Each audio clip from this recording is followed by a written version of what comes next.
Ready, Greg? Ready, Jay. Let's go. You're listening to The Success Paradigm with your hosts, Jay Adkins and Greg Gray.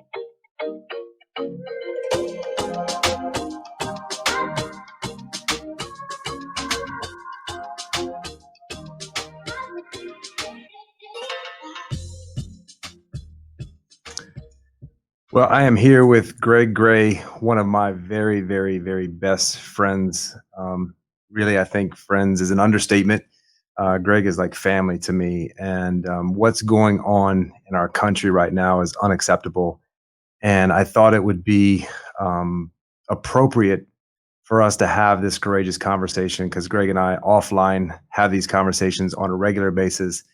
And I think it's important for all of us right now, especially people with white privilege that's grown up in this country and not had to deal with what people of color had to deal with, listen and really not comment, but just sit back and listen to what is been something unacceptable in my mind for a long time. And, on the success paradigm and creating a paradigm shift, creating success in this paradigm we are experiencing right now, I just can't find anything more important than what success in the world that we need to have is more important than the success of humanity.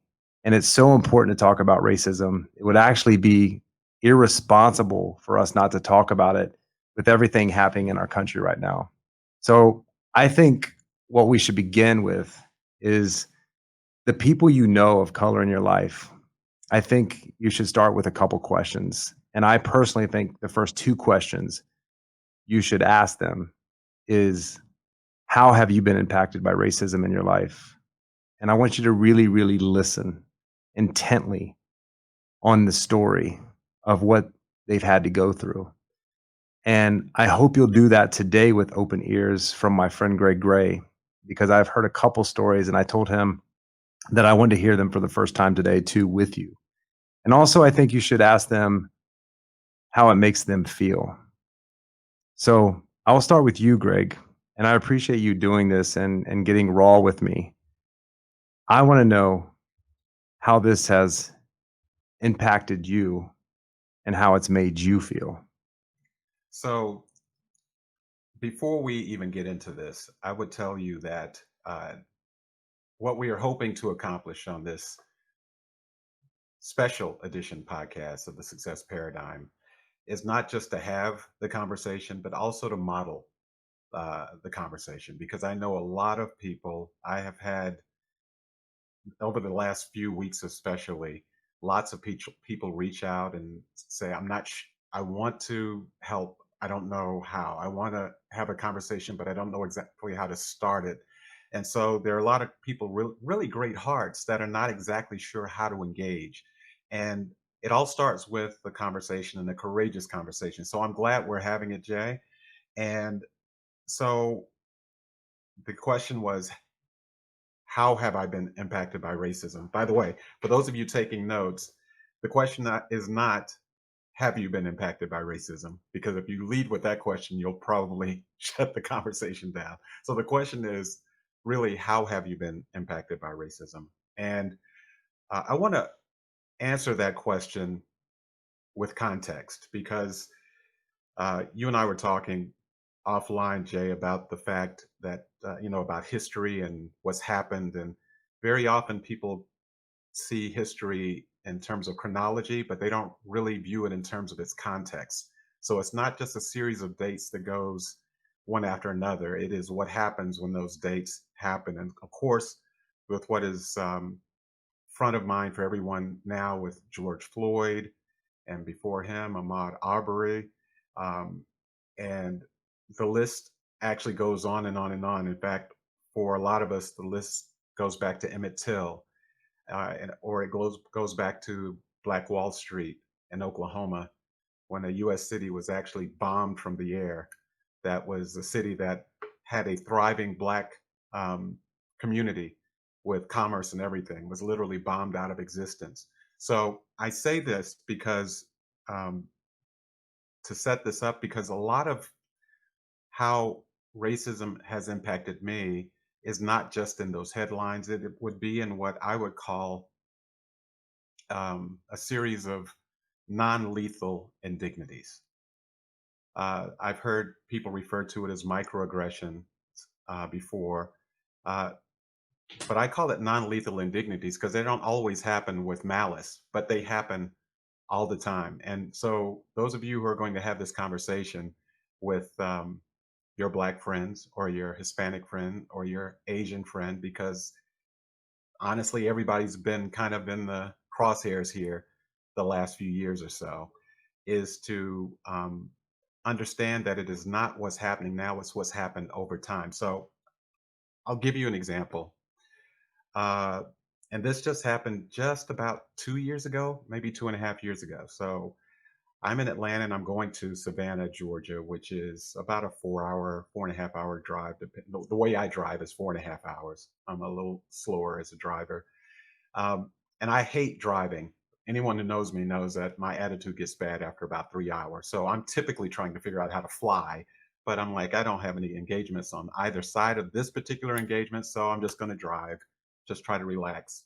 And uh, the state of Georgia is not unlike a lot of states in that there are major cities and then there's highway that travels with no lights, no, not much to look at except maybe trees on either side of the freeway. So I decided to take this drive. The first thing I would tell you is that my experience and my psyche and my compass around what I've learned tells me that I would never take that drive at night ever, and which surprises people. They're like, why wouldn't you drive at night?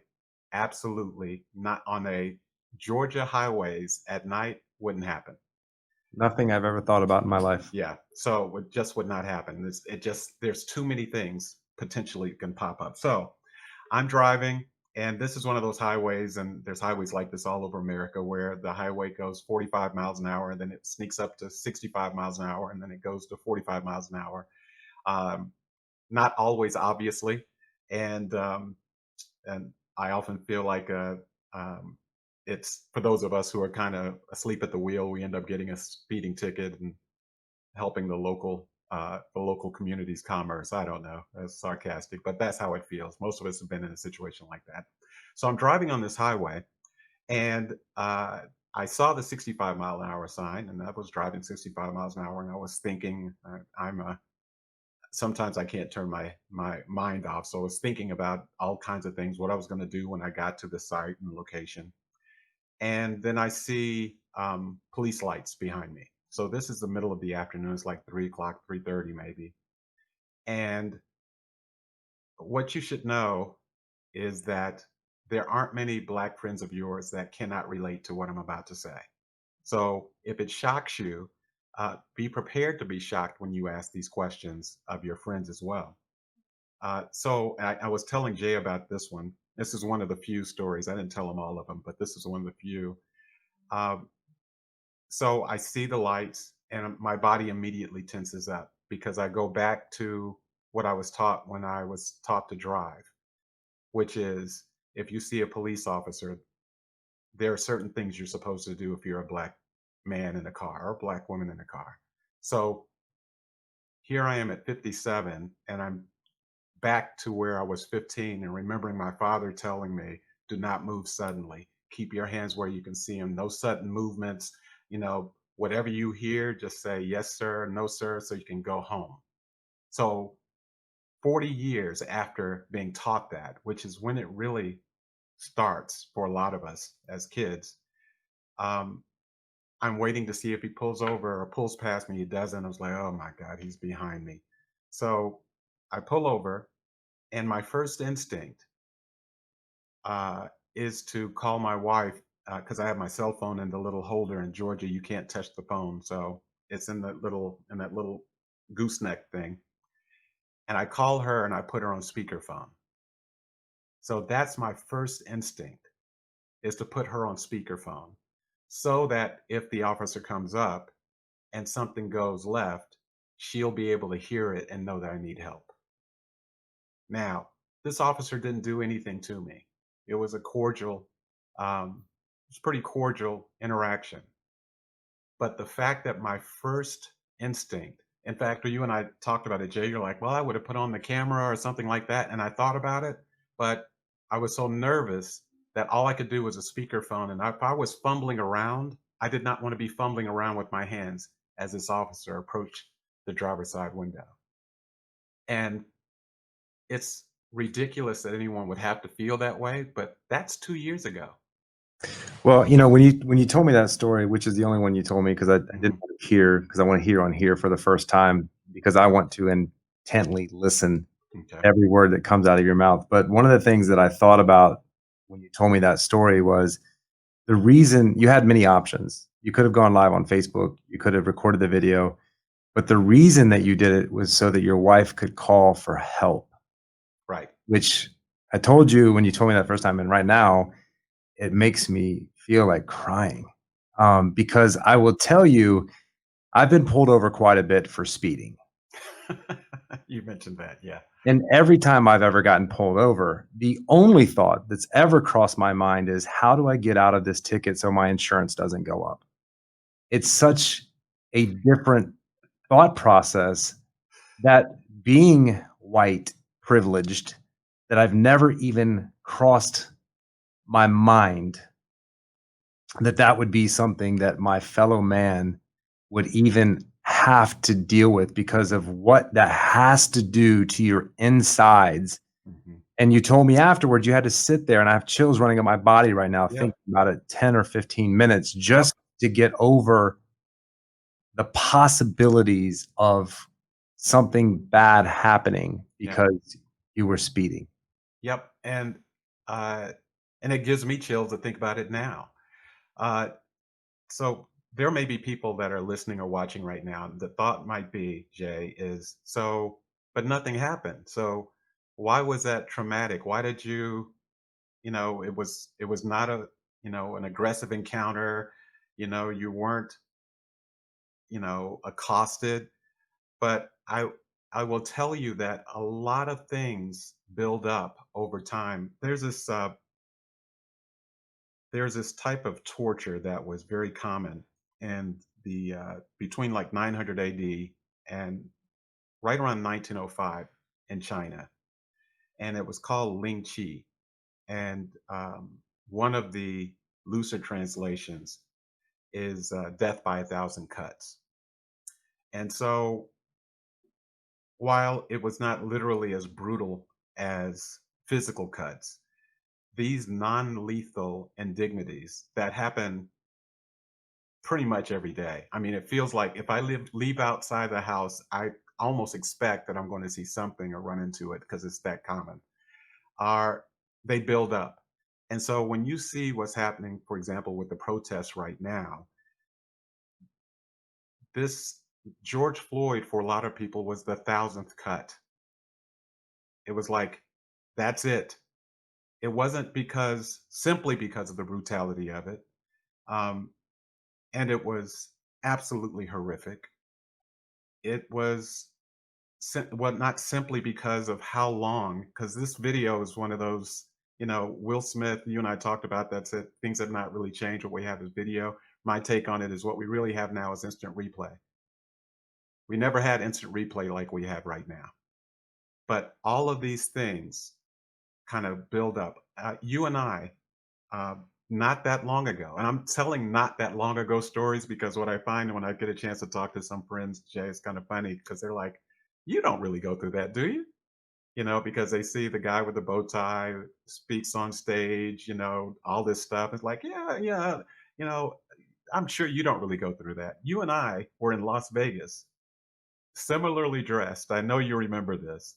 And we were there for a conference, and so we're like, oh, let's just, we're going through one of these malls, and and the really nice hotels. All the stores are like super ritzy, and it's just kind of fun to walk around. And for those of you who don't know, Jay is a watch aficionado. He loves watches. So there's um, a really nice, beautiful, high end watch store in this mall. So As is the case, he's not going to pass a watch store, and I know it. So we go into the watch store, and the guy starts asking some questions, and Jay asks questions, which he does a lot, which is, by the way, one of the reasons I respect him because he does ask before he tells. Uh, so we're toward the front of the store. The guy is showing Jason watches. I have no interest in watches. I mean, I'm trying to find the Timex I have. The battery is dead in it. I'm trying to get back to the mall now and replace it. So Jay goes around the corner. They go to look at some other watches. So I'm still standing there, and within a moment or so, because it looked like we were there together, but within a moment or so, Jay moving away and the salesman taking him away to another counter, an armed security guard came to the front of the store and stood within 3 feet of me and just looked at me. And I looked at him and he looked at me. I looked at him and he looked at me. And so I actually, in that moment, said, you know what? I'm just going to step outside. So I literally stepped outside of the store because I knew what was happening because I've seen it happen before. Um, by the way, when your friends tell you these stories, don't diminish them because there is at least one person right now, and I promised people that I would be candid, Jay, in this conversation. There's at least one person saying, well, they probably do that when anybody comes in this store. No, they don't. They don't. I've got a lot of experience that tells me they don't. Now, what was odd is when I took, because I mentioned it to Jay when he was leaving the store, and Jay, what did you tell me? Well, which part? I mean, I was Yeah, yeah, when we left and I told you about the guard, and you were like, what? yeah, And then, I didn't recognize it because, again, you're gonna hear me say this a lot because it's the damn truth. I've been white privileged my whole entire life. I've never seen anything like this in my life because I don't pay attention to it because it's not happening to me. And we only really pay attention when it happens to us, and right. I didn't see it. I didn't recognize it, and then when you told me it happened, I wanted to go beat the guys in the gut. Like, I was just like, "What do you mean?" Like, I mean, you Yeah, weren't doing anything. I mean, matter of fact, you weren't even close to the case. You weren't even close yep, to the watch that I was looking at. Like, I was even thinking I can remember thinking, "Man, he's not interested in watches at all." Like, I mean, "This is a beautiful watch. Like, great, look at this watch. Like, you should come see this watch." And says, and but you weren't interested in the watch because of the feeling you were getting from the security guard, and I yep, didn't realize that. I just thought you didn't really give a crap what I was looking yep, at, and I thought it was kinda rude. That's the only thing I thought was rude because that's the only thing I was paying attention to was yep. me. Well, and it's So a lot of this conversation is about what our antenna are up for. By the way, as I left the store and departed the store, and the guy went back to the back, so he vanished. His only time in front of the store was that moment. And so when you talk to people, this is why the question is how have you been impacted, but not have you been impacted, because these things happen. If I had a dime for every time I was in a store and was followed by security, or gosh, I mean, it's what's odd about it is every one of these non-lethal indignities is one of those thousand cuts. But I know that if I'm going to actually survive and be functional in society, I've got to figure out how to compartmentalize them, even though it's not fair that I should have to. When George Floyd was murdered, and let's use the right word, when he was murdered, there was a comment that someone had put on Twitter that said, "Yeah, I just watched a black man get lynched, but hey, Ted, I'll get those deliverables right over to you." That was a lot of our day. Literally watch someone be murdered that looked like that could have been my uncle or my cousin, or me. But when you saddle back up, you got to go back in, and you're going to go back in the conference room. And by the way, now we're on Zoom. A lot of us are on Zoom. And let me tell you, across the country, and I'm not telling you this because I think it, I'm telling you because so many people talk about it, that the last couple of weeks, especially before they get us on a Zoom meeting, people have to go. A lot of black folks I know have to take a deep breath and go, All right. So let's just hope they don't go there in this meeting because I don't know how I'm going to have to extricate myself from an uncomfortable conversation. Just let's stay on topic. Let's just not go there. And literally have to kind of almost get game faced up because you don't know what's going to happen uh, on a phone call or in a business setting like that. So it's that death by a thousand cuts goes back to me, um, being told as a kid not to touch. You're in the store, don't touch anything. Don't You know, touch anything. I, And you you know, know a story yeah, about well, yeah, just coming from my vantage point, never ever thought about this, but I heard a yeah. story. I think it was on Jimmy Fallon actually that he was interviewing a comedian and he was talking about when he was a young child, every single time he went into any store, before they walked through the doors, he said he heard it, 1,000 times from his mother, is his mom commanded him to put his hands in his pocket and to walk down the center of the aisle of every single aisle that they were in and to never take his hands out of his pocket and to never touch anything. And then when he got out of the store, he could take his hands out of his pocket. And he said 40 years later, I still do the same thing. And, he said, it's just weird every time I walk out of the store. And he finally asked his mom, he's like, "Why did I have to keep my hands in my pocket?" And he was like, "So that someone doesn't put anything in your pockets and accuse you of doing something that you haven't done." And it just blew my top off. I was just like, wow, I've never walked into a store in my life. Matter of fact, I used to get in trouble for touching everything and wanting to put my hands on everything and still touch everything and wanted to see it, look it, and feel it. And, never in a million years would I ever think, oh, someone's going to accuse me or put something in my pocket. And even if they did, I'd be like, you're freaking crazy. Get on my face. And I would go on, which, that just doesn't exist. And there was another story. You guys should Google this because it really impacted me. It was a late, late show. And last week, every show, the monologue started off with a black lady on the show that I think she works on the show, and she just told all of the stories that Greg's telling you today. And it really impacted me. Some of the stories that she was in front of her house with her house slippers and her nightgown on, and a cop came by and basically said that she was lying, that she didn't live in that house, and that she needed to go and prove it by getting a electric bill and an ID and all of these things. And she really was only bringing something out to a friend. And, she was a 4'7", cute little black girl, that, was not a threat to anything ever. Even if she was holding a gun, I don't even think she'd be a threat. You just like flip her and like she'd fall over. And just to see her face when she was telling this story broke my heart like that. And then my best friend from the Air Force that we've been friends the whole entire time. I did a post on Instagram and he messaged me. And again, I have chills. He said, just a month ago, I had a gun in my face in my car and I didn't do anything by a cop. And I know Rob Beatty.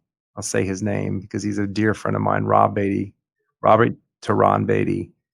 Is one of the best people I know on this entire planet. He's impacted my life in so many great ways, just as Greg has. And I literally wanted to go find that person in that moment. I wanted to go drive or fly or do whatever to LA and find that individual and have a conversation because I could. And that's what's sad.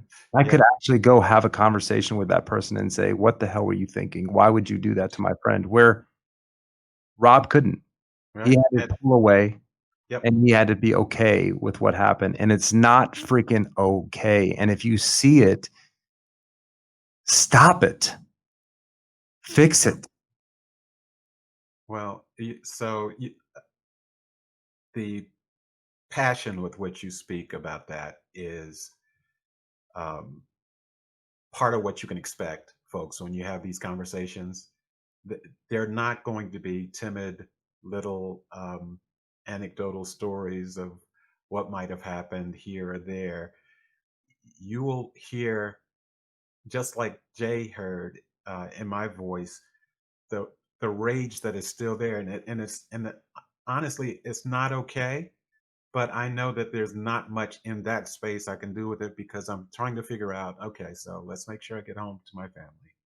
Let's make sure that something that was a traffic stop doesn't turn into, without my provocation, me being pulled out of my car, and then all of a sudden I'm resisting arrest because there's no witnesses. And I'm saying this not because I think it might happen. When I was 29 years old, um, in Atlanta, I was pulled over at, what do they call it? The traffic, not traffic stop, but roadblock, where they had, and so two officers, uh,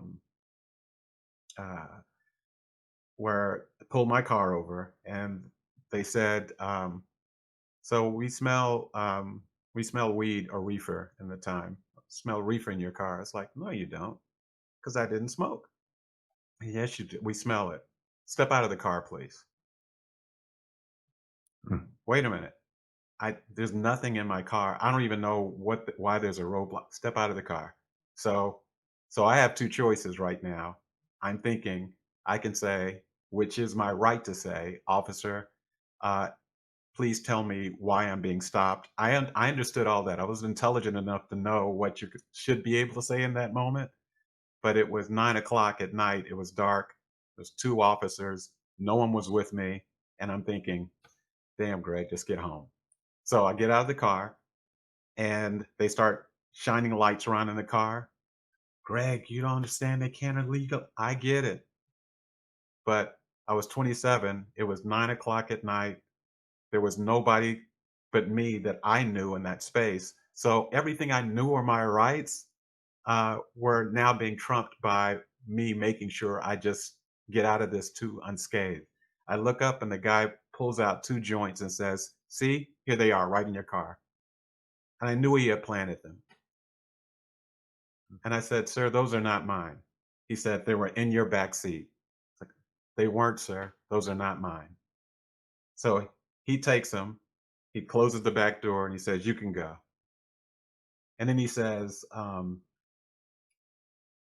he laughs with his partner. He's like, "I bet he's pissing himself right now." But guess what? I had, because I was that scared and that angry. Death by a thousand cuts. So when I see George Floyd, I don't see just George Floyd. I see that. I see the mall. I see, to this day, when I walk out of a grocery store, I don't put my hands in my pockets. When I walk out of a grocery store, I literally have my hands out and open, and I don't even realize I'm doing it. I'm damn near 60 years old. But I do that because I don't want any question about the fact that I walked in this store and walked out of this store with nothing that I had taken. But that is those are the thousands of cuts that happen over time.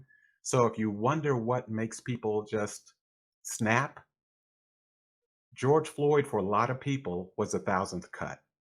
It wasn't the first one.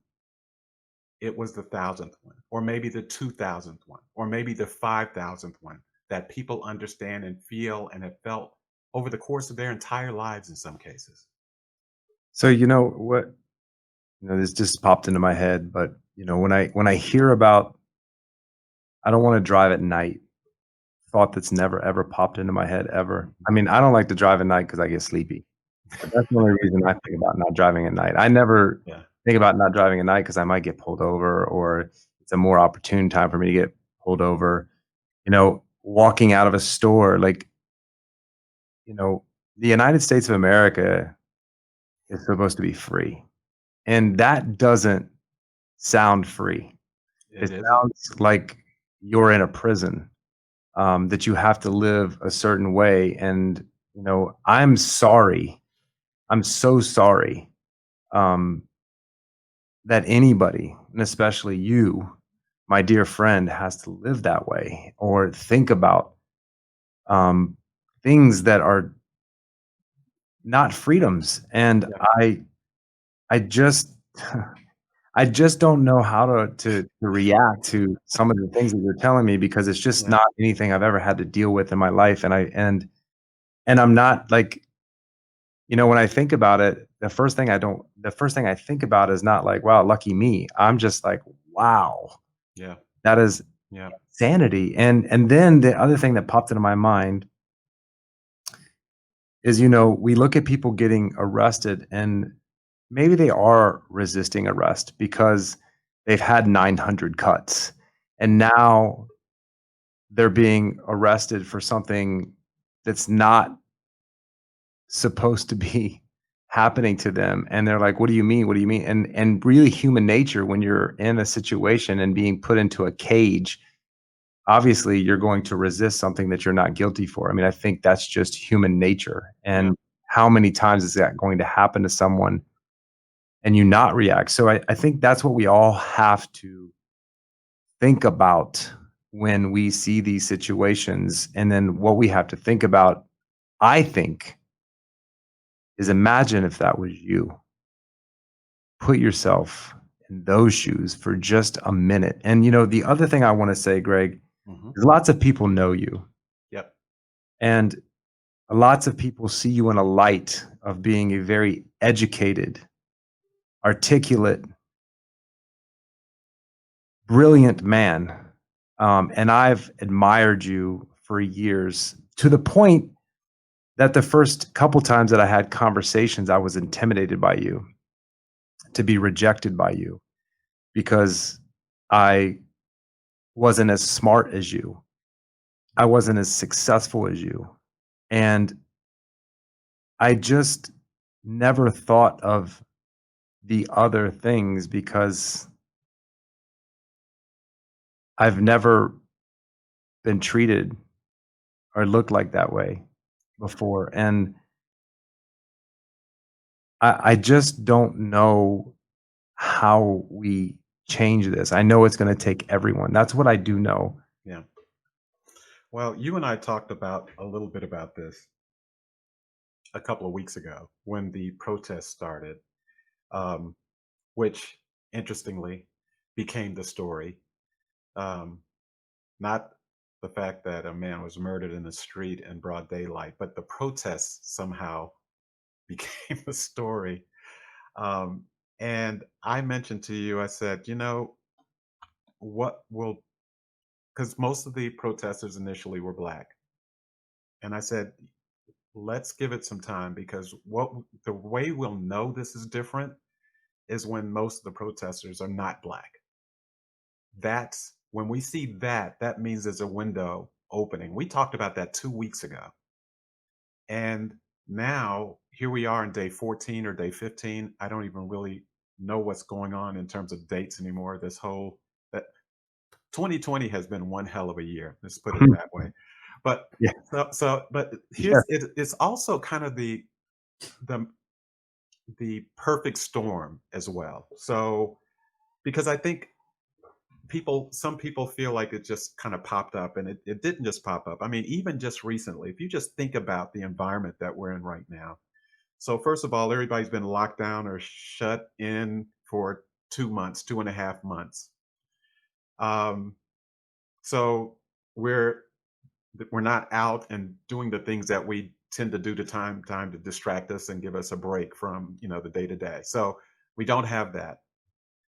We don't have sports, so there's no distraction of watching golf or watching spring training and baseball or or basketball suspended. So all these things that are kind of like our takeaways are kind of gone. Most of us have exhausted most of what we're going to look at on Netflix by now in the last 2 months or so, and so there's there's nothing really going on that is grabbing our attention away from anything. And then you have Amy Cooper.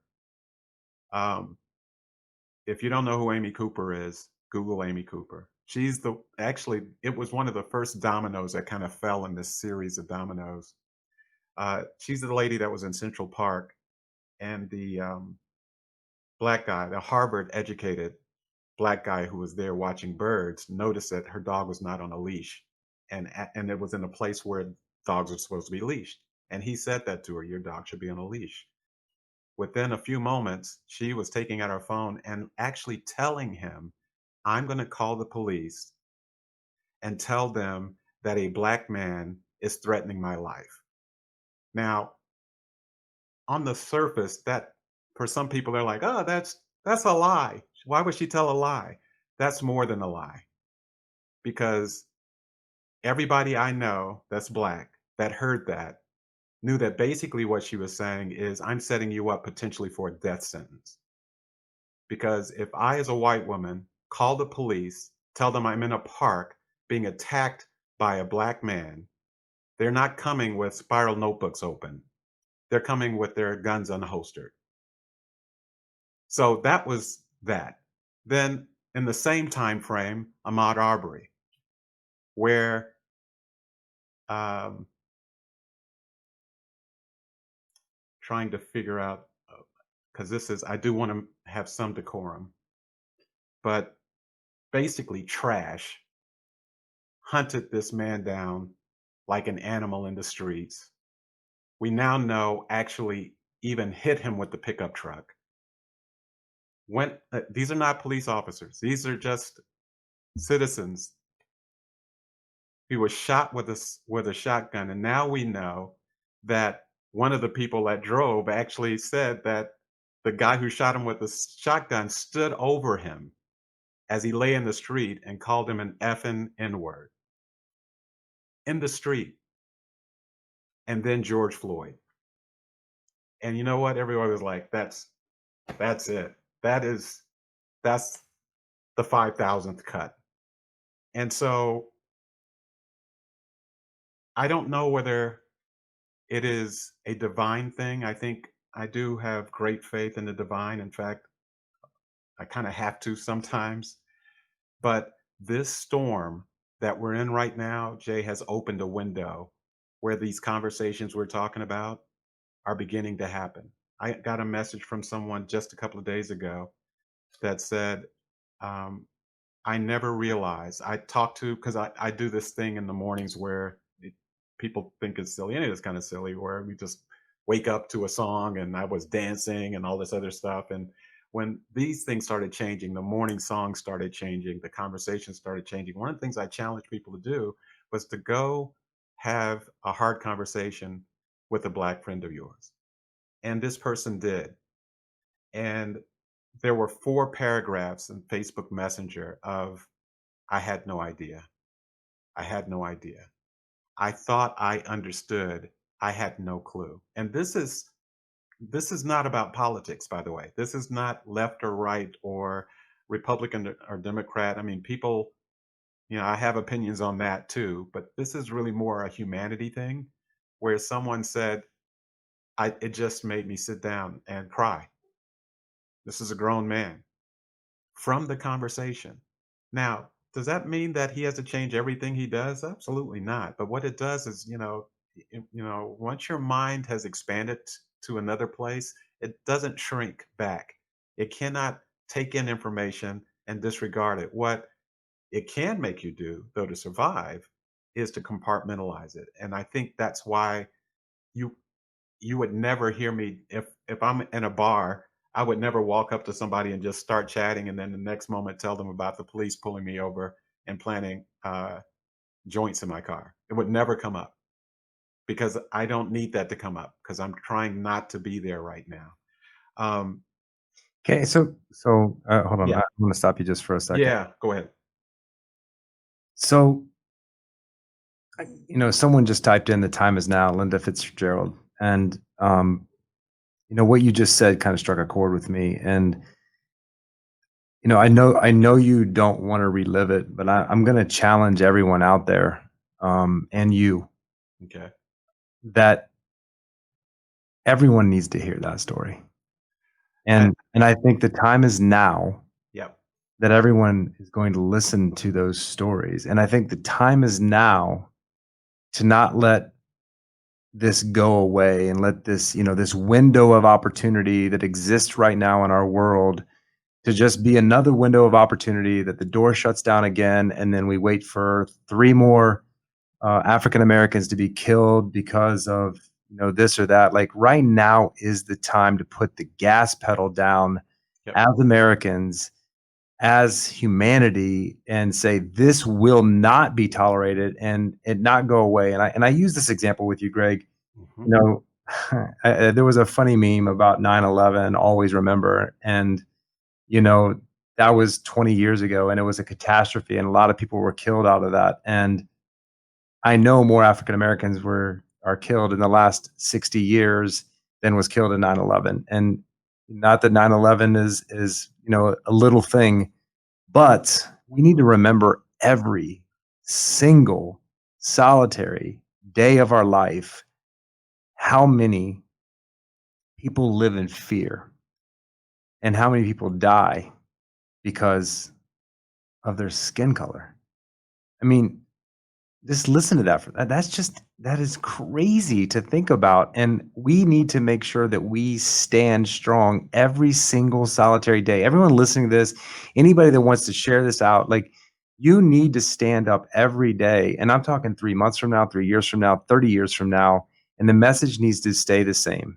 And you guys need to share your stories every single freaking solitary day of your life about what's going on with every single person. That I wanna hear those stories because Well, and you will, but let me do a caveat to what you're saying, because what you're saying is very, very important.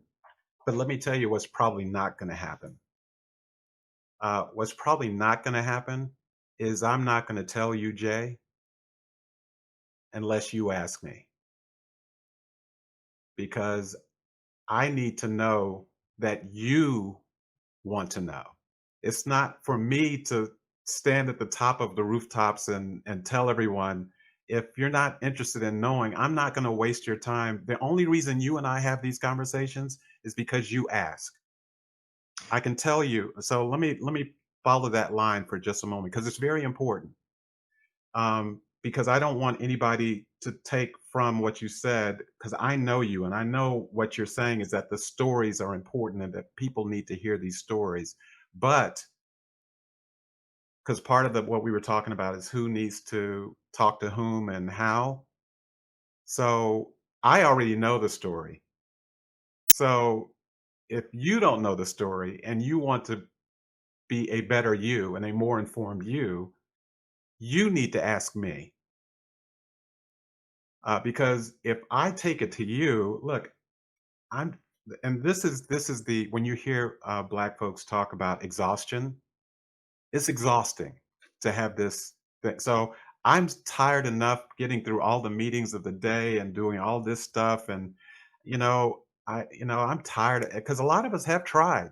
I have a lot of people that I know that I've tried to have this conversation, and one of the things we were talking about uh, before this, and I think it's probably a good time to segue to it, is when this conversation, when you ask, not if you ask, because if you care, you will ask. Let me say that one more time.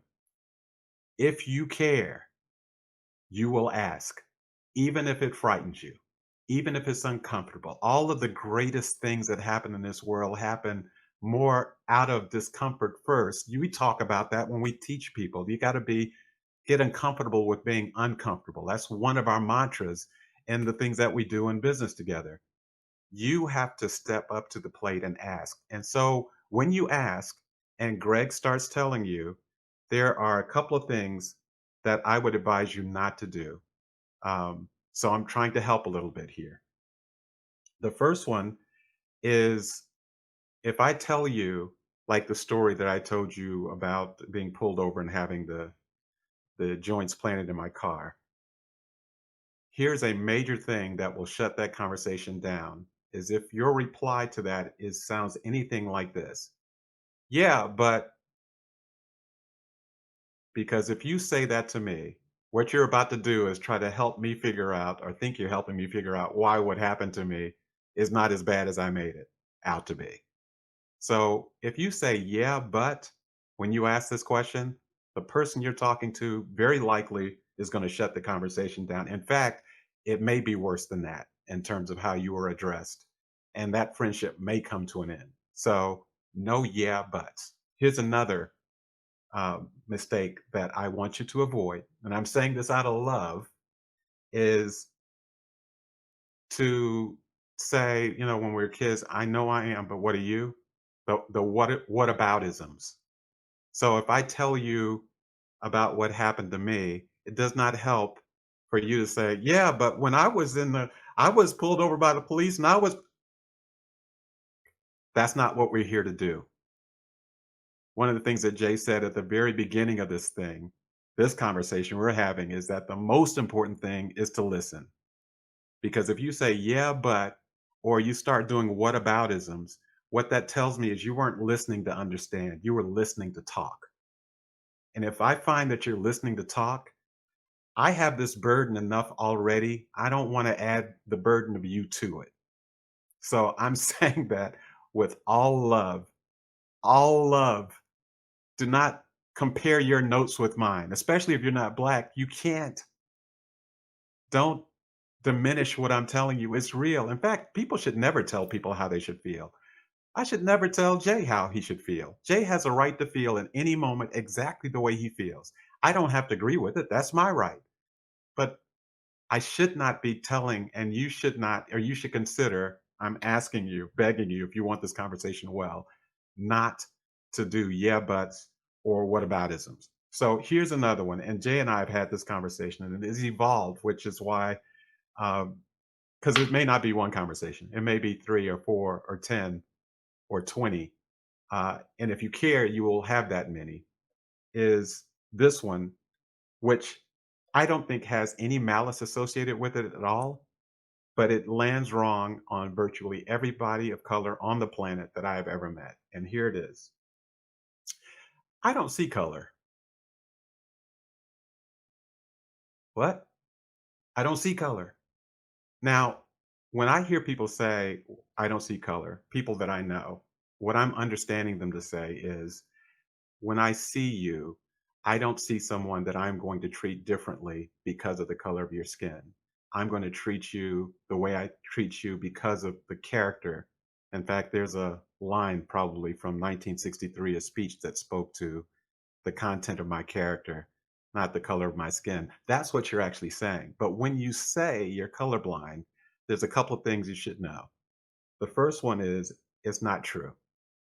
So I had a buddy of mine, and this was so Jay doesn't even know this. He doesn't know most of the stories that I'm telling you because we wanted this to be a really authentic thing. So this guy said he, like Jay, went to predominantly black high school. Many of you don't know, Jay went to a predominantly black high school. Um, that's why he dances relatively well. I don't know whether that's part of where that came from or not, but I'm gonna give that high school some of the credit. He's Yes. also one hell of a DJ. Um, And I can so beatbox too. yeah, he can beatbox. He can beatbox. It's confusing to me, quite frankly, when he does it, but I embrace it because it's very, very good. So this person told me they were colorblind, and then in the same sentence they said they went to a predominantly black high school. I said, "Oh, so how do you know it was a predominantly black high school?" And he looked at me and he started laughing. He's like, "Yeah, okay, I do see color." Of course you do. It's okay. In fact, if you tell me you don't see color, that's 1 millimeter away from saying you don't see me. Because what you see here, this complexion, is not just mine. It's my mother's. It's my father's. It's my grandfather's. It's my great grandfather's. This is who I am. I love it. I just don't think it should feel like a weapon to someone. So don't be color blind, be color respectful. In fact, don't even use that because I'm just telling you, it's not going to help. It's just not going to help. Um, so, one of the things that I did want to tell you, Jay, because we talked about this and I told you there's lots of stories I've gotten, and we've been going, God, it's 50 minutes already. It's So crazy. can I stop you before I forget? Yeah, We yeah, forget. yeah. So I hear you about ask, Hmm. but you and I debate healthily all the Hmm. time. Yes. And what I'm going to say as a friend Okay. out in public Hmm. is I'm going to ask you not to make me ask you, that I want to know every time something happens to you. I want to know. I want to be the first person that you call when you get pulled over and you're driving home. Well, And I want to hold on, let me finish. no, I I love what you're saying. I I want to know the officer's name. Mhm. I want to know his badge number, and I want to go talk to him. I want to go have a conversation with him. And I'm telling everyone out there, if you want to make a stand, then you make your friends commit to when that situation comes up that you want to be the first person called to hear the story so that you can go have a conversation. Because this is what I know. If I go have a conversation with that police officer, that security guard, that store manager, that whoever, I'm not breaking the law, but I can have the conversation way better than you can right now today because they're going to listen to me and not look at me through any other eyes because I do have that provision. That's how I can stand up. That's how I can help by knowing what's going on. But I don't want to have to ask every single day if something happened to you. I want to know in the moment that it happened to you. Well, I will tell you, and I do now, but I do because you've shown an interest first. Your initial questions unlocked were the key that unlocks my trust in sharing that with you. But if you had not asked me those questions, some of those questions, I mean, we talked about all kinds of things around race. You've earned the right in my spirit and my heart to do what you just said. But had you not, I wouldn't tell you because I don't know where it's going and I don't know what the purpose of it is. So, the takeaway with what Jay just said that I hope everybody heard is not only his passion in terms of caring for me as a friend, but that he earned that before it happens, not just when it happened. This is this is about communication. It's about this is how relationships are supposed to work. Um, but it is understand that it's going to take a minute. It's going to be for some people they're very angry. One of my fraternity brothers, Jay, on May 29th. So look at your calendars, everybody. May 29th. There was a ruckus that was starting in his neighborhood. It sounded like some folks were firing off guns in the air or something like that. So he calls the police. The police come to his front door and ask him for his ID. He said, "Why do you need my ID?" He said, "Well, it's just a policy of ours. I need to know whether you have a warrant or not."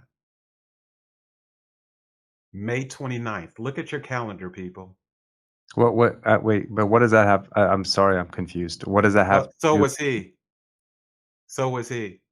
Fortunately, because of our connection, and because, by the way, this is Alpha Phi Alpha Fraternity Incorporated, if you're missing this, we have a lot of brothers that work in law enforcement that have been sheriffs and police chiefs and deputies and lieutenants.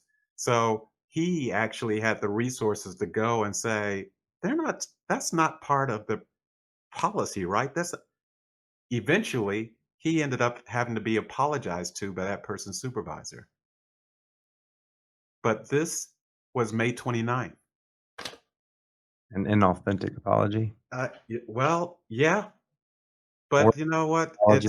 It's it was Oh, thank you. you didn't get away with it at least this time. But that was May 29th. Look at your calendar. Look at what was going on in this country on May 29th, 2020. And there's a homeowner that was asked for his ID and told that part of the reason why is because he was going to you need to see whether he had a warrant. 1,000 cuts. 1,000 cuts. So I want to tell you one more story, Jay. And then I think we do need to, part of the conversation is what's next. So, I've kind of given you a flyover of some of the incidents that I've dealt with over the years, um, and their catalogs filled with them. And honestly, I, in advance of this podcast, I had to kind of sit down and go, okay, so when was, when was that? Because there are so many that I end up having to put in a drawer that they don't come to mind immediately. One uh, was a drawer that my cousin in Texas opened for me. She's a very well respected attorney. And her story actually is really interesting because her son and his friends were at a fast food restaurant and had the police called on them because they were sitting in the parking lot eating. But that's another story. So she posted something, and I was like, "Oh my god, I can't believe that that did not come to my mind," because this is not. I don't just feel the pain of the cuts that I've experienced. I feel the pain of the cuts that my parents have experienced and the pain of that their parents experience. They roll up. They never go away. It's funny you were talking about people saying never forget, with 9/11. Guess what people always want to tell me and black folks? Come on, it was slavery. All right, get over it. Or, it was 2 weeks ago. A guy got shot. Come on, move on with your life. It's now June. People say those kind of things, and they don't understand that that's additional cuts. But back to the story. I told y'all it was going to be raw. Um, so I want to tell you about the uncle I never met. So my mom is the baby. She's the 16th of 16 children. So I literally have cousins that help raise me, literally that are older than me by good measure. In fact, a lot of my second cousins are closer to my age because we were the kids of the youngest kid. So I knew um, 15 of the kids, including my mom, of course, but I never knew the 16th one. My grandfather's name was John Grant Senior, but there was a John Grant Jr. And I never met John Grant Jr. Knew all the other kids, but not him. And that's because what we knew of him growing up was that he died when he was a child. But that's really all we knew. That's even when you talked, my older uncles and aunts never really said much more than he died when he was a child. And so you're a kid, you kind of take that at face value, or maybe he was sick, or maybe there was, something, but he died as a child, so I never met him. So a few years ago, um, my one of my uncles that has since passed now, my cousin's grandfather, my uncle Charles, um, sent some information to my mom. She sent him, he sent her this newspaper, um, and it had a picture of this guy that had just passed. He was a judge, well respected in the community. Uh, so there was this kind of tribute kind of thing in the paper where they were talking about, the things he had done in his life. And the note on the paper said, "This is the man that killed our brother." So even my mother, this secret was kept. She was in her 70s. My mom's 80 now. She was in her 70s before the family even told her the story of John Grant Jr., who apparently there was some, and there are a couple of versions of this, so the details over 100 years now. Uh, but apparently, there was something that was ridiculous that was asked of my grandfather, his dad. Something absolutely ridiculous that my grandfather said, "I'm not doing that." I think it had something to do with call him by certain name, or, because people wanted to be called certain names like captain or colonel or whatever, because it elevated them. And they were sharecroppers. So these are people that live on the same land pretty much. And there was an outright refusal to do that. So they used my uncle, John Jr., that I never met, to help entice my grandfather to do this thing, whatever it was. And I still don't know. Uh, Basically, the thing was, you'll do it or we're going to shoot him. and they had him sit on a fence and treated him like it was target practice. And he didn't do it. My grandfather didn't acquiesce to it. And I don't know, it could have been that they were shooting at the ground or shooting or what, I don't know. No one, you know, probably never know now.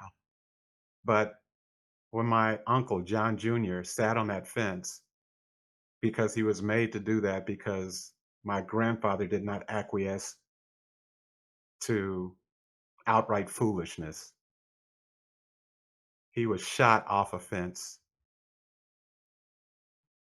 like a target. And that's the uncle I never met. So so I have that too. Virtually everybody I know has something like that. And it's not even that. I got to tell you one more because I don't know when I'm going to say these things because this is kind of cathartic for me too. But it's hopefully helpful for those of you listening because your black friends, if they look back far enough, they can find something that is as horrific or maybe worse. I bet I they get that far. Yeah, right. Well, that's what I was going to tell you. So when my dad died a few years ago, one of the things that happened is I realized that, as my sister often tells me, you're the patriarch now. You're the patriarch. You're the patriarch because I'm the oldest of the kids. So I wanted to really spend a little bit more time trying to learn about because I know my grandkids are going to ask me about my father and my grandfather. And so now it's kind of fallen to me to be the griot, Griot, the storyteller of the family. Because in Black culture, all the way back to um, our motherland, the continent, that's how history was passed, verbal history from one generation to the next. And so I'm taking this in and I'm like, this is really serious. And so I'm doing ancestry.com, the website where you can put in a few names and dates. And what a lot of folks probably have never thought of was the fact that when I did ancestry.com, I could get as far back as my grandfather's mother, and that's it. Because anyone before that would not have been listed on a census, they would have been listed as property. So, those of you who have done ancestry.com, wonderful. And you can go back 5 generations, 6 generations, 8 generations.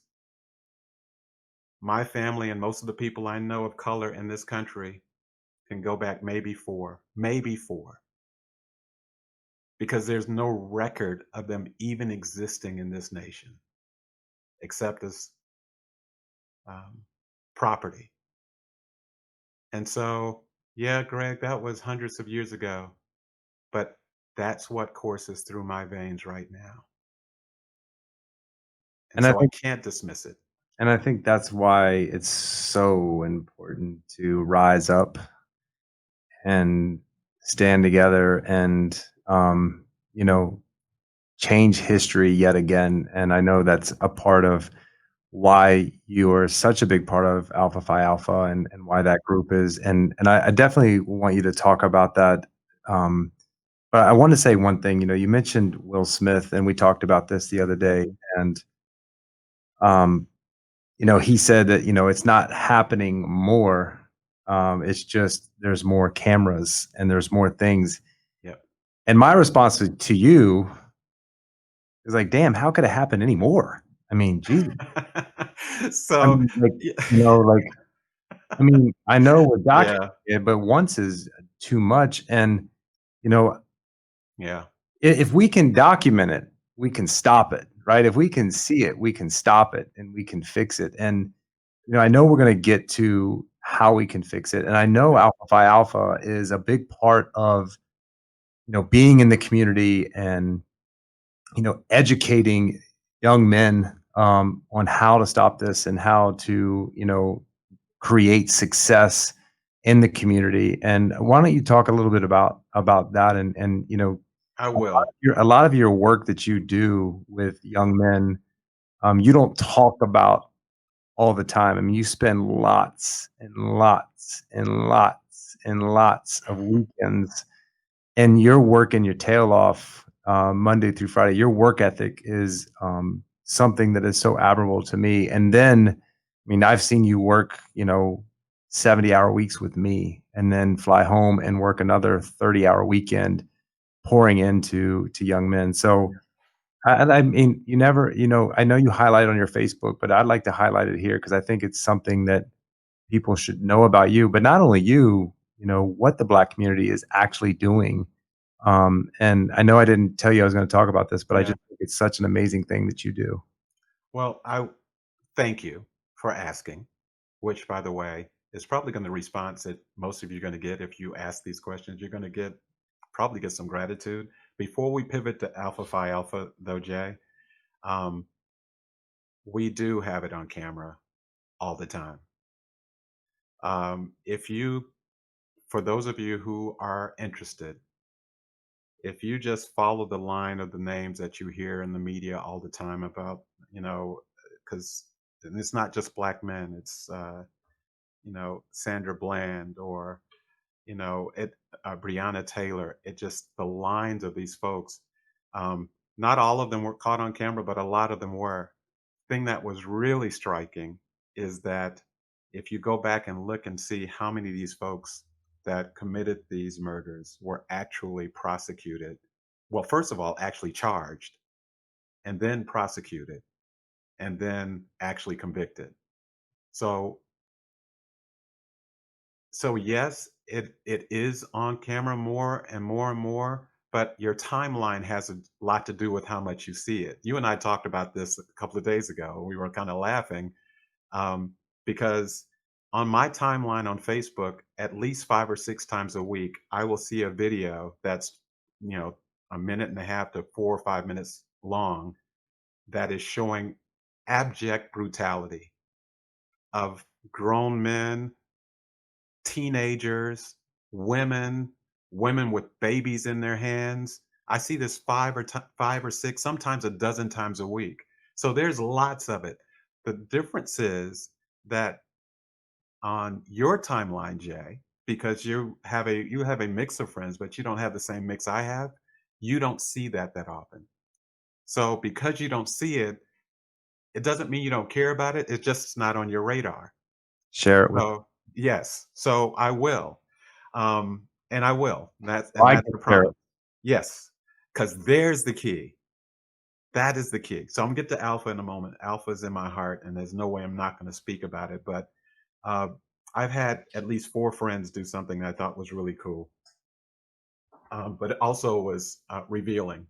So there's this woman is an educator, and her first name is Jane, and God, I can't remember her last name now. Where she did the brown eye, blue eye experiment. Probably somebody can put it in the chat it in the comments so that other people. I don't know why her name is missing right now. So the person sent me this thing, and they did. She was in the auditorium, and she said to the auditorium, "If you," and it was all white people in the auditorium. And she said, "So if you are willing to trade places and live in this society the way Black people are treated in this society, please stand up." So, auditorium full of people, white folks, nobody stood up. She says, "Maybe you didn't understand the question. If you are willing to, knowing how Black people are treated in the United States of America, if you are willing to live that life and be treated the way they are treated, please stand up." And no one stands up. And her point is really poignant. It's like, so you already know something is wrong, but you're not willing to do anything about it. And it's such a powerful moment. So I mention that because that video, I've been looking at this video for years because it circulates on my timeline. So a really good friend sent me that video and they said, you should share this on your timeline. This is awesome. A white person that is trying to figure out how to reach out because they've been hearing that, the things I'm saying in the morning and everything, and they're like trying to reach out. And the thought that I had was twofold. One, I appreciated that this person is at least thinking this. But the thought that I had was, I don't need to be sharing it on my timeline. You need to be sharing it on your timeline because the people on your timeline are the ones that don't ever see these things. So it is also about what you're exposed to, what you see. So I will share more of that stuff with you, Jay. I don't know. You'll probably ask me to stop at some point in time. Nope. Um, well, That's what I said. I 3 I months, hope I hope 3 not. years, 30 years. Yeah, You need to, listen, it yeah, can't go away. If yeah. if we stop Well, paying attention, it's gonna well, be the same thing.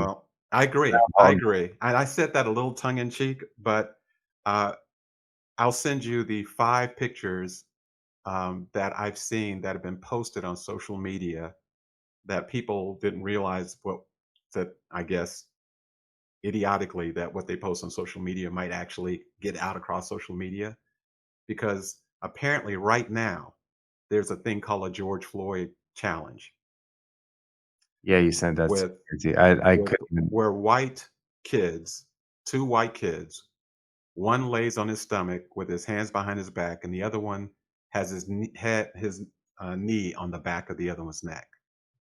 It's called the George Floyd challenge. I think my response was WTF, I Yeah, think was my. correct, correct. Yeah, I've seen 5 of those. So get your children. Get your children. So, thousand cuts, thousand cuts. Okay. So Alpha Phi Alpha Fraternity Incorporated, because this will also get kind of to the solutions too, because I know part of what we want to talk about is where do we go from here? I mean, it's like gardening. You realize you have weeds in your garden, and then you can't just yell at the weeds. At some point in time, you have to pull the weeds. So we've been yelling at the weeds a lot in the streets, which I like. At least people are recognizing that there are weeds, but the weeds need to be pulled. So Alpha Phi Alpha Fraternity Incorporated turns 114 years old in December. It's the oldest fraternity in this country, intercollegiate fraternity for men of African American descent. Um, some of the people that have been part of this, some of the brothers that have been part of this fraternity, you would know the names. When I mentioned Thurgood Marshall, or I mentioned Paul Robeson, or Duke Ellington, or W.E.B. Du Bois, or Frederick Douglass, or and the list goes on and on and on, and includes Martin Luther King Jr. By the way. Oh, by the way, I keep going by the way, but these are helpful moments. So, one of the things that a lot of people are doing, and they think of this being helpful, especially if they don't like the protests or they saw the looting and rioting, and they're like, you know what, why don't you do what Martin Luther King Jr. did? So, be careful how you invoke his name, because if you read history, what you'll understand is that for the most part in this country, he was reviled during the civil rights movement. He was called an agitator. I mean, he was tracked and videotaped and audio taped constantly by the FBI. And this is not conspiracy stuff. This is recorded history. So if we were going to act like Martin Luther King Jr., we would be doing more of what would make us be reviled in this moment in space by raising our voices. So be careful how you invoke that name. His name and his reputation really wasn't repaired in great respect until after he died. It was part of his wife's legacy, Coretta Scott King's legacy to build. I moved to Atlanta in 1972 with my family. We went to go visit the King gravesite in 1972. That's not that long ago, folks. Right now, there's a beautiful crypt and there's a fountain around it. And if you Google the pictures of the King Memorial Site, there's basically a museum and all this other kind of stuff. But in 1972, this is a while after he had died, to get to his gravesite, we pulled up and there was a field that had pretty much no grass in it, no sidewalk. You walked from the street to a rickety white picket fence that encircled his gravesite where the eternal flame is. And I remember thinking as a 12-year-old,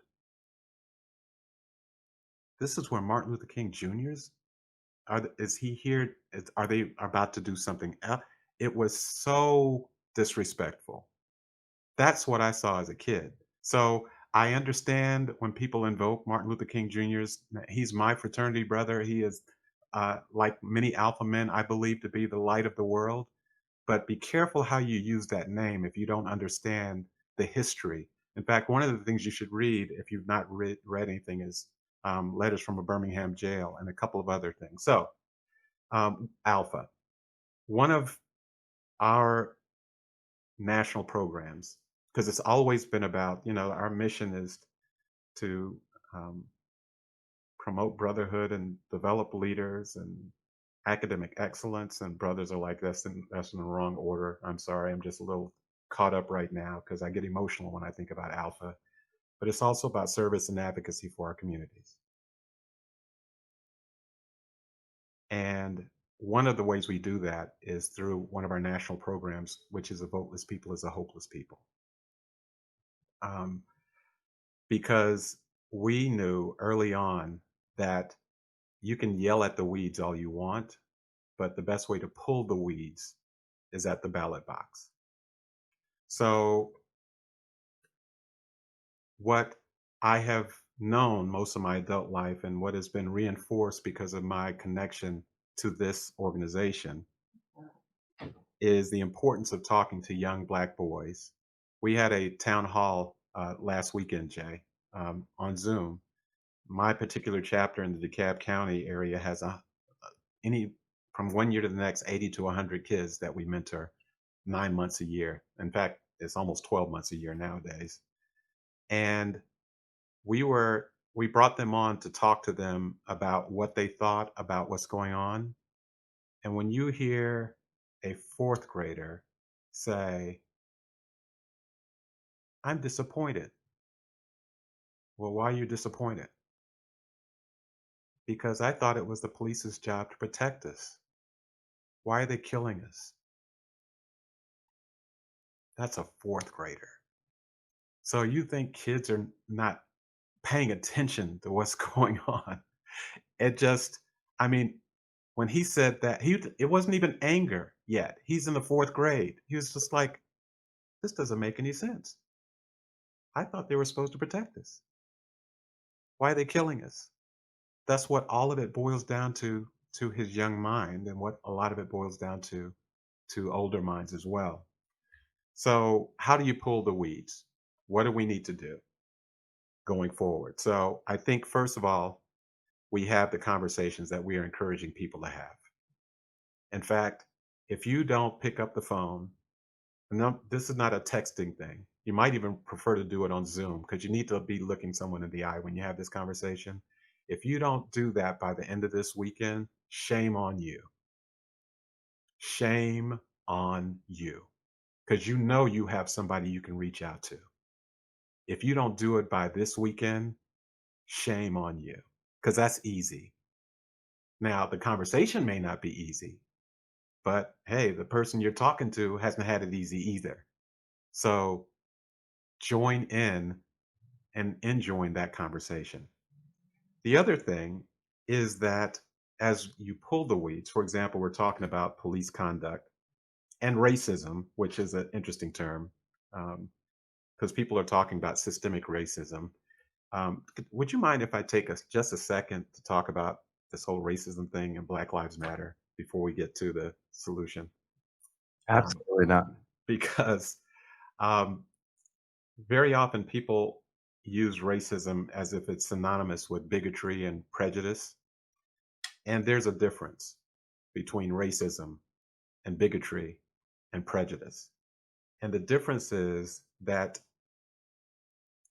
racism means you can enforce or you can force your will of your bigotry or prejudice upon someone else. So if I meet Joe Blow down the street and he don't like black people, who cares? He doesn't have anything to do with the loans I want for my house. He doesn't have anything to do with, how I raise my kids. He doesn't have anything to do with who selects me for a job. Who cares? If he's a bigot, to hell with him.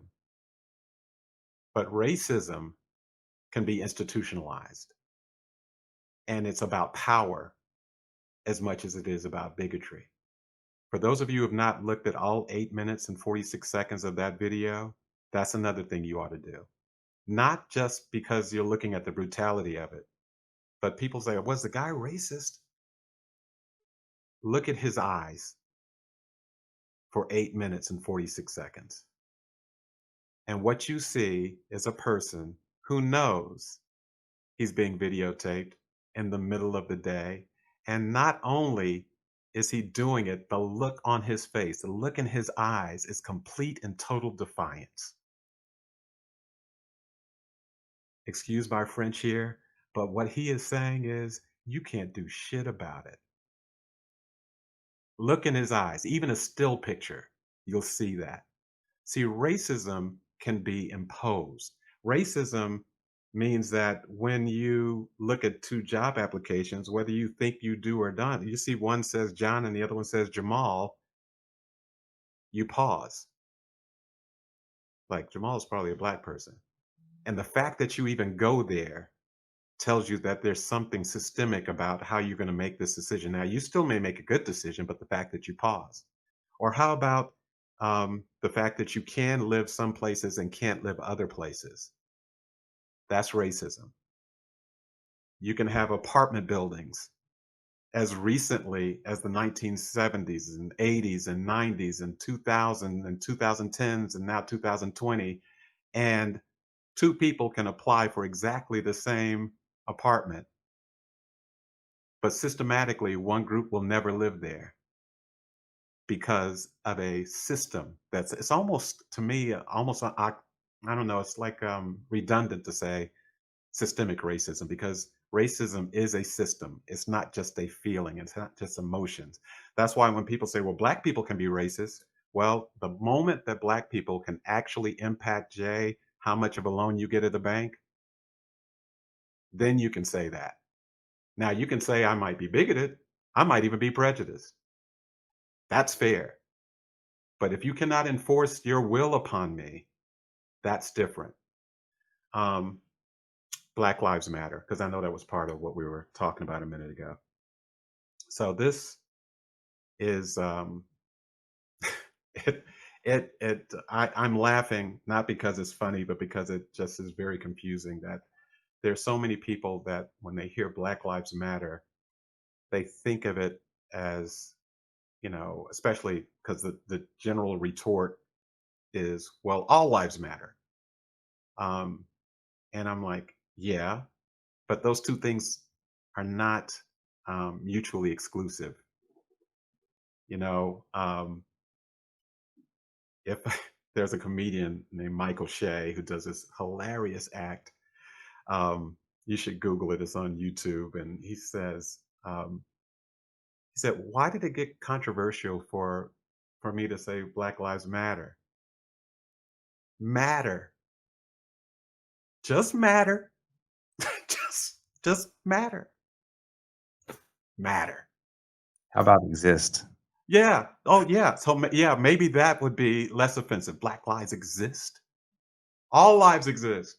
It's just, what that tells me is that you're listening through a filter that has not embraced as much information potentially. Now, you can feel any way you want to feel. I don't want to tell anybody how to feel. I told you earlier you shouldn't tell people that. But I would tell you, if you're informed and you are not intellectually lazy, you'll recognize that when it's Breast Cancer Awareness Month, people don't go, well, all cancer is important. I don't see why breast cancer gets in the month. It's ridiculous.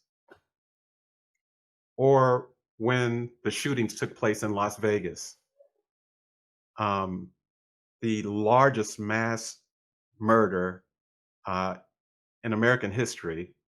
And I say that tongue in cheek because if you knew all the history, actually, you'd know that there were some much worse than that, like Black Wall Street in Tulsa, or like Wilmington, North Carolina, or some other cities that were pretty much razed to the ground. That if my wife said to me, honey, do you love me? And this is what Michael Shea said that just was so intelligent. So if my wife says, honey, do you love me? What would I sound like if I said this? Sweetheart, I love everyone. That's not what she asked me.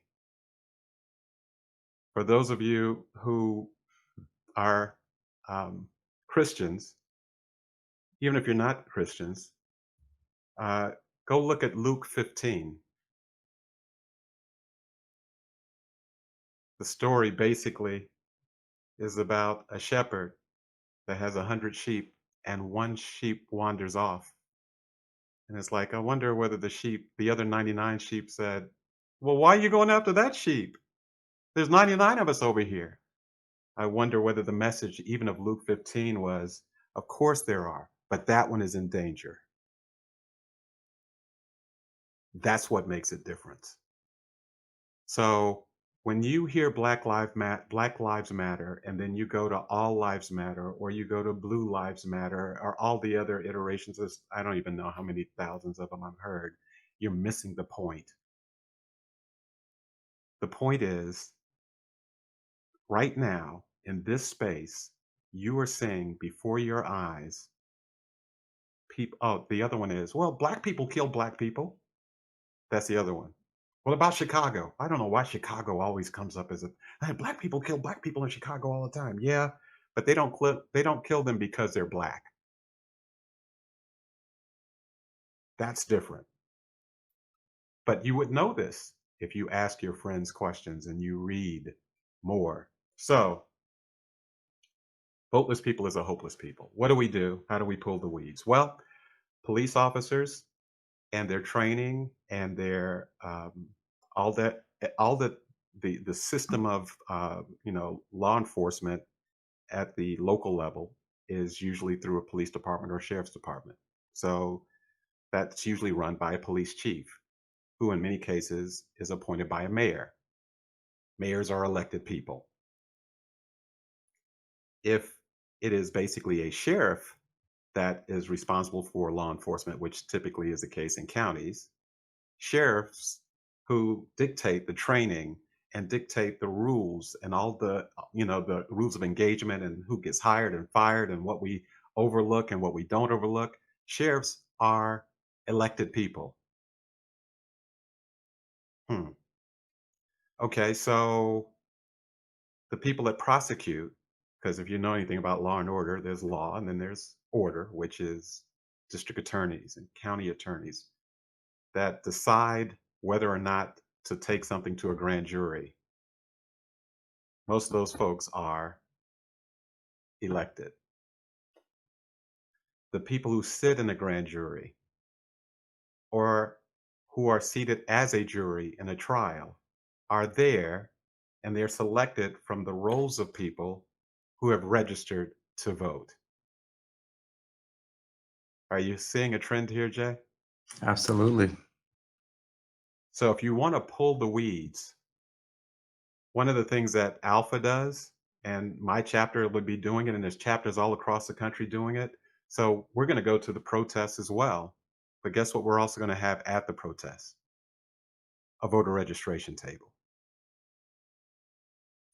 Because I want you yelling at the weeds, but I also want you going to the ballot box. Because the people who have, and everybody gets caught up in the presidential elections and stuff like that, but the people who have the most impact on your life on a day to day basis tend to be the people who are elected in elections that are most disregarded by most people. Where you live. Where you live. By the way, I told you I wasn't going to talk much about politics, but it's funny, we did have a black president not long ago. It seems like a very long time ago for a lot of us. Uh, but you'd be surprised to know that a lot of older black folks, as in like my parents and maybe people are a little older, were not all that certain about Barack Obama becoming the president. You have any idea why? I'm putting you on the spot. You have any idea why that was the case? No. Because they were afraid that if he were elected, they would kill him. Oh, I definitely thought That that. it had nothing to do with anything else except if they put him in that White House, they are going to kill him. 1,000 cuts. 1,000 cuts. So have the conversation. Ask someone before the end of this week, someone that you know, ask them, how have you been impacted by racism? And how does that make you feel? And remember, do not tell them that you're colorblind because you're not. Don't say, yeah, but, because that's an eraser. And don't go with what about isms because that tells me really you're not listening to me. You're waiting for your turn to talk. So that's the first thing. Jay, I can do that and you can do that. And the people that you don't have to even register to vote to do that. Call someone this weekend and listen and watch how your life will change because my stories are not, I mean, they're not that unusual, unfortunately. In fact, mine are rather mild relative to some people's stories I know. So that's the first thing. Ask the question before this weekend is out. Have the courage to do that. The other thing is vote. If you don't like the way a system is operating, there's someone that oversees that system that is there because someone voted for them. Vote. You want to pull the weeds? Vote. So that's what I got for you. And I think when it comes to voting, I'm going to go a little deeper than that. And Okay?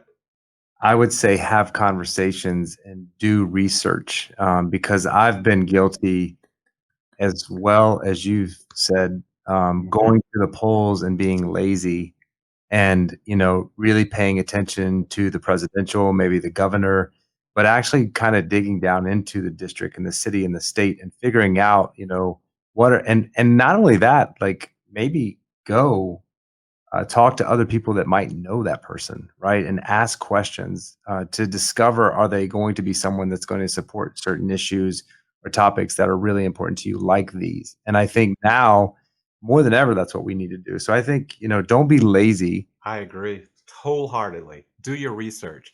If they are worth their salt, they will have a forum where you can ask questions. Don't go to a forum and throw softballs. Ask difficult questions because And see how they respond. exactly right. Do they have a plan? Do they have a heart for a plan? One of our seniors in our program, Jay, said exactly that last week. He said, voting doesn't make any sense if you just cast a ballot and don't even know what they think about anything. I was like, man, an 18-year-old had to tell us that. So you're exactly right. So, a lot of people on here have been saying, where do we go from here? Hmm. And the advice that you've given is, call somebody, ask somebody. That's a great action because I think we become more aware. And like I said, if something happens, ask them, like put that olive branch out there and say, I want to know. And then, I'm going to say, even go a step further and go have a conversation with the person that violated their rights, that violated their freedom. um, Take that action. Like, don't just say, "Hey, I should, or I would, or I could, or I'm busy," or like, go do it. Like, go have the conversation and just ask questions. You can ask questions without accusing. You can ask questions why. I don't understand. My friend didn't understand. I'm just trying to understand why. And I think that's a great takeaway. But what kind of actionable things from your standpoint Hmm. that you would like to see, that you think would be helpful besides the communication skills that we're talking about, besides voting for the right people?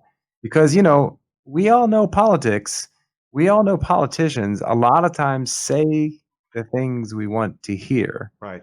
and they don't do the things that we want them to do. So, if we do those things, are there any other action items? I'm talking direct action, Mhm. get up, massive action, do something that if you had a magic wand, Gray, that you could say, if I could see my brothers and my sisters, my humanity, if you had a magic wand, like, and what I'm asking you is, you could make anything happen. Okay. Because this is my belief, and you know that. I believe we can make anything happen that we wanna make Right. happen, and if people are listening right now and they had a magic wand and you could just sprinkle some fairy dust Yeah. and you could see our humanity do it, what would that be? So I would tell you, um, first, I would tell you we don't need fairy dust.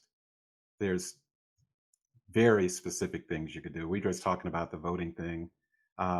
If you feel strongly about the things we're talking about and the issues, and you believe that you have a voice, don't just vote, run for office. Put your name on the ballot. Um, I would say another thing is, and I mentioned this to you. I didn't mention it to you. I told like the world about it on Facebook a few weeks ago, right after Ahmaud Arbery died, where I was a bumbling, slobbering person in tears. Um, is to stand by your friend. You when we talked about Ahmaud Arbery, and because you know Alpha, and those of you who didn't see the recording in the morning, I won't do the whole thing, but the idea was the first thing you asked me was, is Alpha going to do something? And that warmed my heart because that told me you knew something about something that was important to me. So without even knowing what the answer was, I was like, that is freaking cool. Okay. But what was really important to me is you said, um, well, if you go to Brunswick, Georgia, you said, if you go, call me and I will go stand next to you. And I was like, see, because all the rest of it is, it's just all chit chat. If you're not willing to stand next to me, uh, and that's a doable thing, and there's no fairy dust with that. That's why I love what I see going on right now with the protests as they're growing, because 2 weeks ago, you would not have seen, you know, a mid-30s white couple with a baby stroller in a protest. But you see it now, and they're standing right next to not just Black people, but Asian people. They're standing next to Muslims. They're standing next to um, Latinos. There's men, there's women, there's kids in high school, there's men that are 75 years old. I mean, of every stripe. And all of a sudden, it feels different. The reason it's different is because you are standing by me. And I say that in a very broad, almost metaphysical way, but you standing by me, Jay, and you standing by us in a larger sense is changing things. Because people are like, what is all these protests doing? I mean, what is it yielding? Well, police departments are making reforms left and right across this country right now, banning chokeholds, making sure you have a duty to report if you see a fellow officer doing something untoward. Literally, policies are changing and laws are changing from coast to coast in this country in the last 2 to 3 weeks. What do they accomplish? Well, you know what? Protests can accomplish something every once in a while, even ones where, a bunch of tea is thrown into the Boston Harbor. Because the interesting thing is that this country was born out of a spirit of protest. That's our beginning. That's the United States beginning. That's the nature of who we are. So you really want to do it? You don't need fairy dust. Just stand by me. If Well, I post something on Facebook, if I post something on Facebook and somebody says some jack crazy crap behind it, your comment should be right after it and say, that is ridiculous. I cannot believe that. Or that was stupid. You should sit down somewhere. Because when I post something like that and I see someone say something, and it happens very often, believe it or not, more than you know, and I see a Black person respond to it, that's one thing. When I see a white friend respond to it, I was like, now, because you're not letting me be in this fight by myself right now. well, speaking of that, for those people that are not standing up for this, that, you know, haven't walked a day in your shoes, Hmm. because I haven't. And I've listened intently to the point of where I haven't even taken notes to do a recap at the end because I wanted to hear every single word. I probably wouldn't have been able to read most of them anyways, but um, Right. I'm going to do my best to do a recap, and I'm going to have you help me this time with a recap. But Okay. for those people, those individuals that don't think this is a major, major, major problem, I would just say look at the world and people in London, UK, Australia, Korea, Japan are standing up for our country from their country saying enough is enough. It's not just our country, because I know we don't really stand up and do protests in our country for other countries and saying enough is enough. But when other countries are standing up and saying enough is enough, damn, let's pay attention. Come on, man. The whole world is like on the rooftop saying, let's stop this madness. And I just think that is an amazing thing. And I think you also, my friend, brother, I tell you this every day, and I know it's strange for a man to say it, but I love you so much. You've inspired me um, more than any other human being on this planet. And the fact that I can go through this with you and learn from you and get better from you. And I admire you for being and handling this with grace when grace should be the last thing that you should be handling this with. I admire you for doing so and being a leader in your community, in our community, and becoming something great that I will never ever forget the lessons that you've taught me. And I'm humbled every day to be able to call your cell phone and for you to pick up and have a conversation with me and allow me to ask you questions and for you to teach me every single day of my life how to become a better man, a better father, a better businessman, and a better human. And I think that what if, what if I was a racist? What would I have missed out on? And what if there was never racism? Maybe we wouldn't have COVID-19. Maybe an African American would have discovered a cure already if we could have given them a chance and let them have a voice. Maybe we wouldn't have all the war because we would have a leader in place that would be able to negotiate better than the leaders that we've had in place because we would have given them a chance. What if? But what I would say from this moment on is let's not have any what ifs. Let's eradicate this forever and ever and ever. And I think you are a big part of that. I think you stand for what humanity is. And I love you with all my heart. And Well, I I appreciate appreciate having that. this conversation. And I appreciate your courage too, because this is a courageous conversation for us too. Um, I still was a little queasy about it, even though I thought it was a great idea, because I somehow those some of those cuts that still are open wounds had me nervous, quite frankly, about if I'm not careful, what happens? Do we? But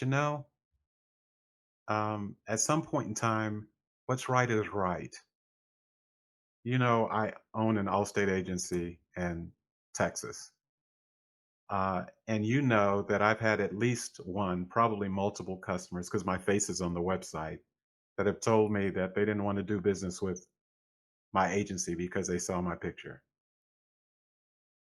2020, 2019. But at some point in time, the decision we have to make is in the face of that, that you know what? I don't want your business anyway. I was going to say, I don't want your freaking business anyway. thank you. Because that is where we have to go with that level of courage. That you say something in spaces, not just on Facebook, but at your family reunion, at your Thanksgiving table, when you're at the golf course, all those places where no one's looking. What are you going to say there? because that's the courage. That's the place where the courage really lies. And, you know, God bless you, Jay, for listening and asking. Well, reverse asking and listening. It is amazing how simple things can boil down to be if those two things happen first. Just ask and then listen. There's no fairy dust necessary for that. It's just a little bit of courage and maybe a little bit of time. But I can guarantee you that the two guys you see on this podcast right now, our lives have been forever changed because we ask and we listen. And I think that's pretty cool. So thanks for giving us a chance. I know this is a big deal for you. It's a big deal for me too, but this forum is important. And I hope the people that were listening and watching, or who will listen and watch in the future, will have a few takeaways because this is possible, but there is no more time. This is the window. It may be the last time this window is open like this in your lifetime. So, what will you tell your grandchildren about what you did when this window was open? What will you tell them? Well, to recap, I think it's um, I think it's a lot simpler and a lot easier than we make it. And I think the advice that you've given today, um, you know, is under the principle of keep it simple, stupid.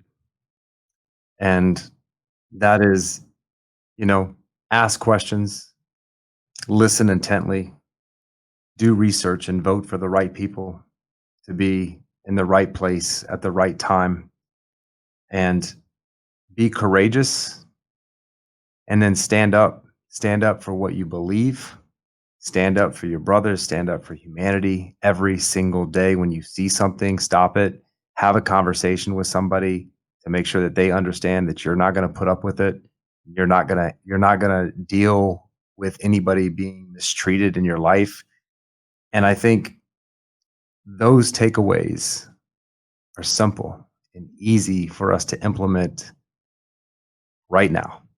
Right Don't wait now, another second. And if, right now. like Greg said, if you hear something, see something on someone's Facebook, then you need to let them know that that is not going to be tolerated, and you're not going to have them in your life if that's the way that they feel.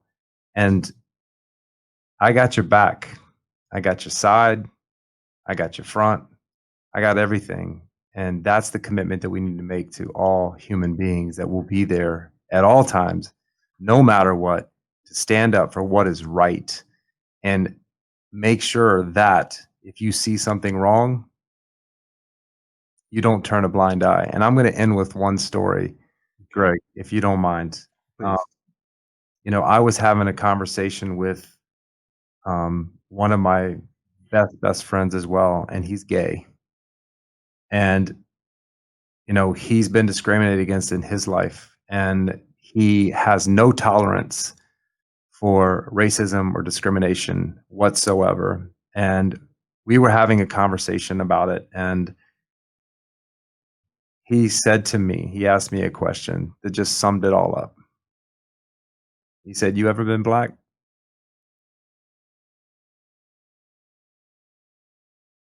Have you ever been black? And that's what I want to leave you with.